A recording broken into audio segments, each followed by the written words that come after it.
اللهم صل على سيدنا ومولانا محمد وبارك وسلم صلوا عليه وسلم عليك يا رسول الله صلى الله تعالى وسلم.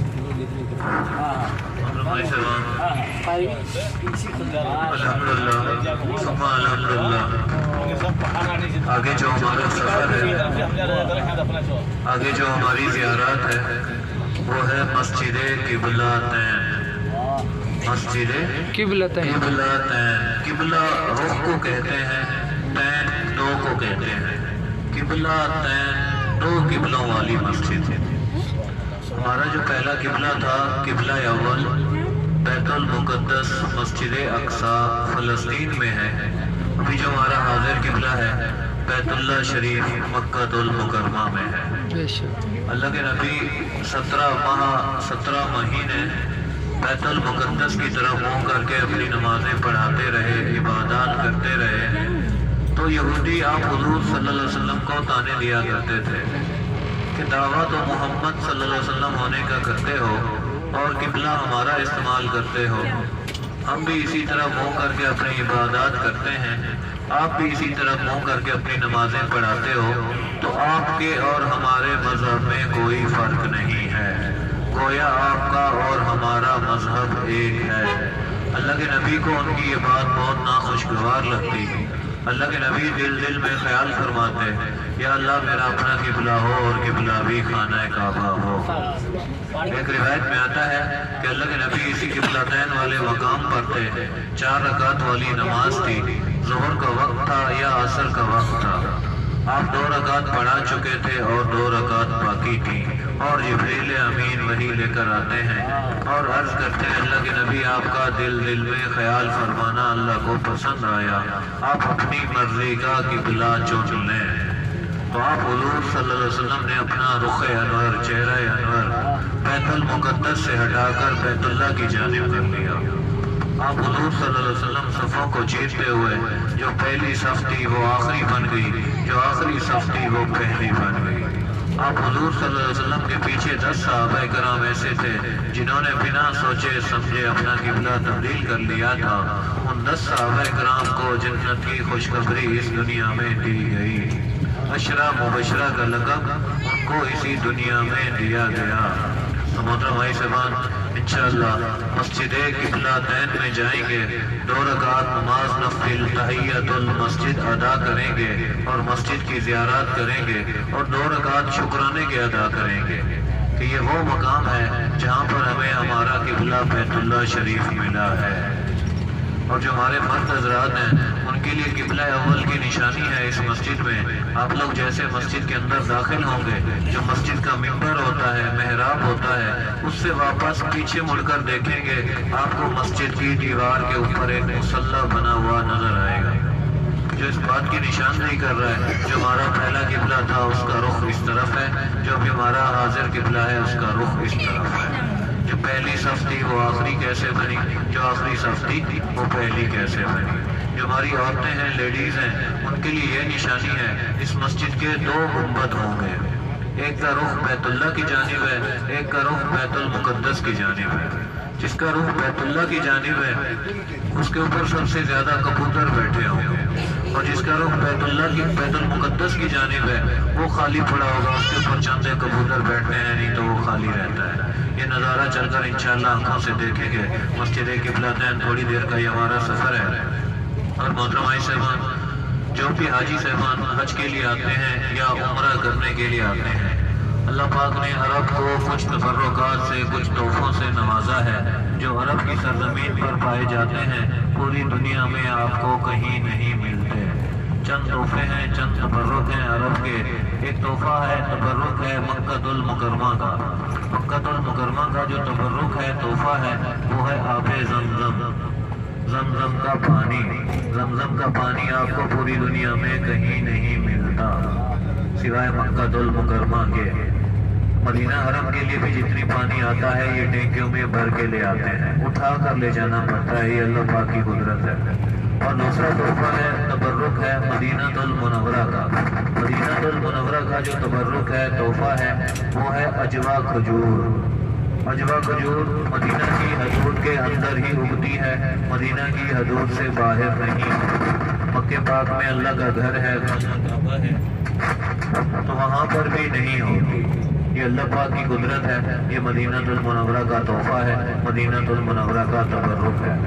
اور تیسرا تبرک قلعہ خیبر، جنگ خیبر جہاں لڑی گئی تھی، جو قلعہ حضرت علی رضی اللہ تعالیٰ عنہ نے فتح کیا تھا، قلعہ خیبر کا جو تبرک ہے سرما الاسمد، سرما الاسمد کے بارے میں فضیلت ہے۔ سرما الاسمد آنکھوں کی بینائی کو تیز کرتا ہے اور قلبوں کو اگاتا ہے، یہ زمزم سے دھلا ہوا ہوتا ہے، خیبر کا تحفہ ہے، اللہ نے خیبر کو نوازا ہے۔ اور چوتھا تبرک، چوتھا تحفہ غزوہ بدر جہاں لڑی گئی تھی، بدر کے مقام کا تحفہ ہے روغن باللسان، جس کو ہم اپنی زبان میں روغن بلساں کہتے ہیں۔ روغن بلساں، اس میں 70 بیماری کی شفا ہے۔ روغن بلساں، اس میں 70 بیماری کی شفا لکھی گئی ہے، جسم کے اندر والی یا جسم کے باہر والی۔ جسم کے اندر والی سے مراد ہے جیسے شوگر ہوتا ہے، دمہ ہوتا ہے، بلڈ پریشر ہوتا ہے، عورتوں میں بے اولادی ہوتی ہے، بانجھ پن ہوتا ہے۔ جسم کے اندر والی کوئی بھی تکلیف ہو، جو اس کا طریقہ استعمال لکھا ہے، حلیب غنم، حلیب غنم، غنم بکری کو کہتے ہیں، حلیب دودھ کو کہتے ہیں، حلیب غنم بکری کے دودھ میں روغن بلساں کے 3 قطرے ملا کر صبح نہار 6 دن جس بیماری کی نیت سے استعمال کریں گے، شفا دینے والی ذات اللہ کی ذات ہے۔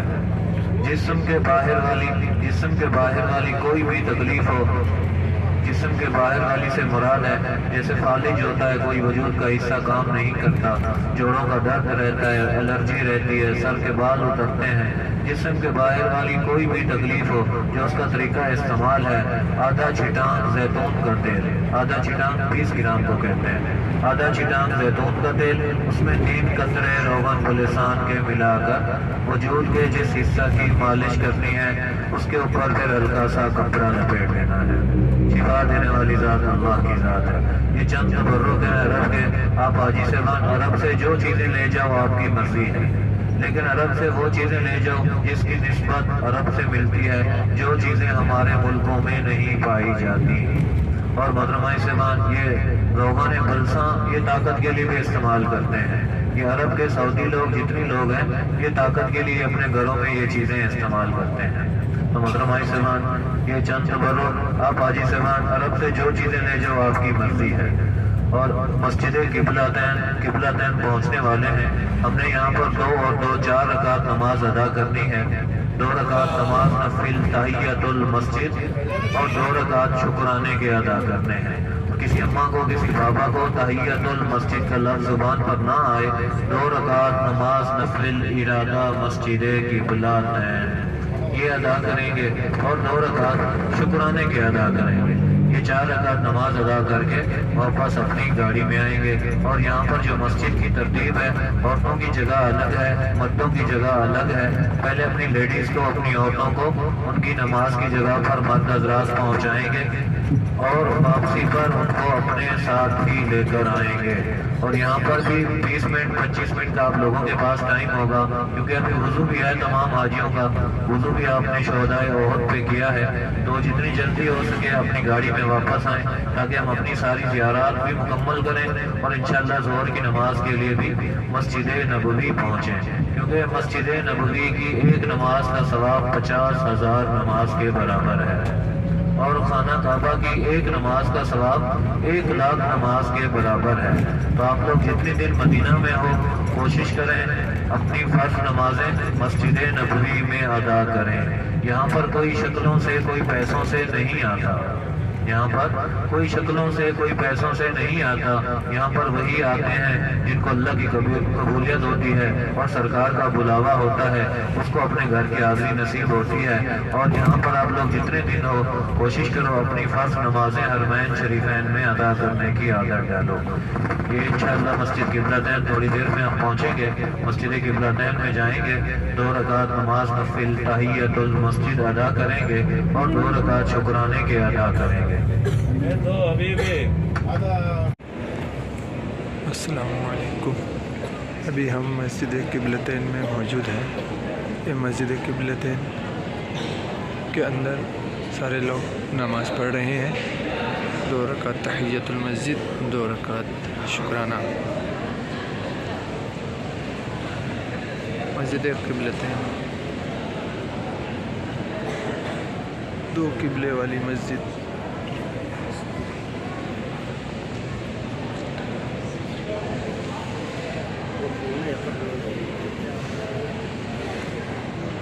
یہ ابھی ہمارا قبلہ ہے، پہلے یہ قبلہ تھا۔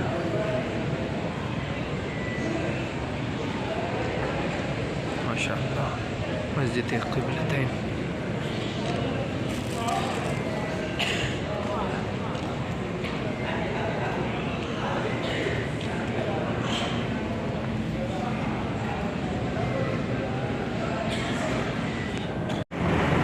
انشاءاللہ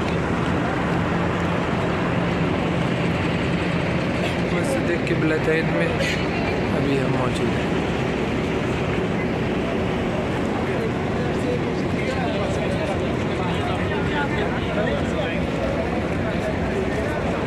دو قبلے والی مسجد، مسجد قبلتین۔